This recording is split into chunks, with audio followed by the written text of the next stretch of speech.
Pakistan is a Chinese-equipped military, so this is absolutely a test of Chinese military technologies, both for the rest of the world, but also for China. So it does use it as a lab of its technologies, and it will make changes. But you're right. I mean, India does share a border with China.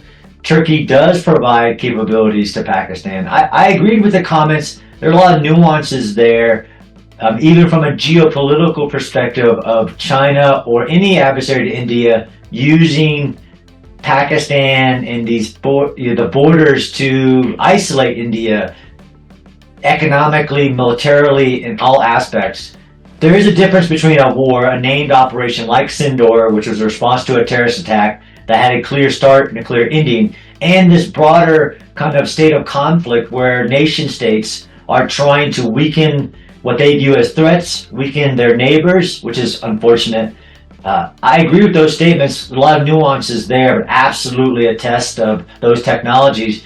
There is an element of proxy warfare where it's kind of, geopolitically, that's, who has a military defense agreement with whom and what's the extent of it. But absolutely, this was a test of Indian indigenous systems versus Chinese systems.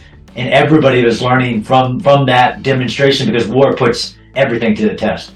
This Operation Sindoor was escalated by Pakistan. Of course, many countries, to include the United States, wanted to see that escalation stop because of how catastrophic it could be. But every strike, to include Nuristan, Mariki, others, that India sent a message with each one of them. That spot was hit to send a message about capability, as much so as it was for the actual evidence of a destruction. India demonstrated a capability to hit whatever it wanted with strategic leadership too. So even if it hits a spot, even if what you just said is true, and I don't know, it demonstrated that one, it can do it, two, it has the will to do it, but also it was restrained, and even all the places they hit, the amount of destruction and precision-guided munitions that they used was a sign, a signal, rather than a destructive act, right? Because people think that war is about destroying everything. War is a contest of will. India was demonstrating will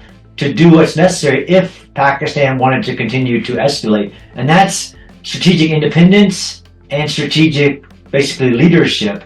The United States, of course, was concerned, I'm sure, and again, I don't know, about not wanting something to escalate beyond what it was. And that's why initially, responding to terrorism, the sovereignty of every nation to respond to being attacked, and especially how restrained India was, is important to say, like, that has nothing to do with it. I understand the politics even within India for the United States to say that they did something called or did something like that. I understand that. I look through it as a military lens.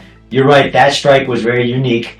I think it was sending a message about capability to hit anything it wanted in India or in Pakistan, but also the will to do it. War is always uncertain, political, human.